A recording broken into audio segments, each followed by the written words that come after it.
హనుమకొండ జిల్లా కలెక్టరేట్ కార్యాలయంలో గణతంత్ర దినోత్సవ వేడుకలు ఘనంగా నిర్వహించారు. కార్యక్రమంలో జిల్లా అడిషనల్ కలెక్టర్ వెంకటరెడ్డి జాతీయ జెండాను ఎగరవేసి జాతీయ గీతం, తెలంగాణ గీతాలాపన చేశారు.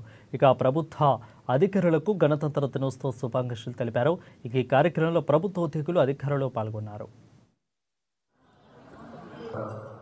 స్వతంత్ర భారతదేశ సర్వసత్తాక ప్రజాస్వామ్య గణతంత్ర రాజ్యంగా అవతరించింది.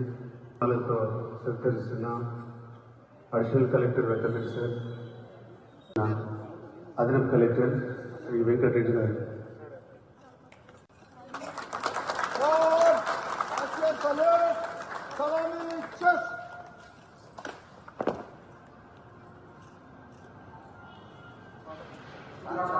యావత్ జిల్లా ప్రజలకు, జిల్లా యంత్రాంగానికి, ప్రజాప్రతినిధులకు, మీడియా మిత్రులకు, అన్ని వర్గాల ప్రజలకందరికీ కూడా శుభాకాంక్షలు తెలియజేస్తూ, మనం ఏదైతే భారత రాజ్యాంగ నిర్మాత డాక్టర్ బాబాసాహెబ్ అంబేద్కర్ గారి ఆశయాల మేరకు మనందరం పనిచేసి భారత రాజ్యాంగ పరిరక్షణకు, భారతదేశ అభివృద్ధికి మనందరం కూడా దోహదపడాలని కోరుకుంటూ మరొకసారి శుభాకాంక్షలు.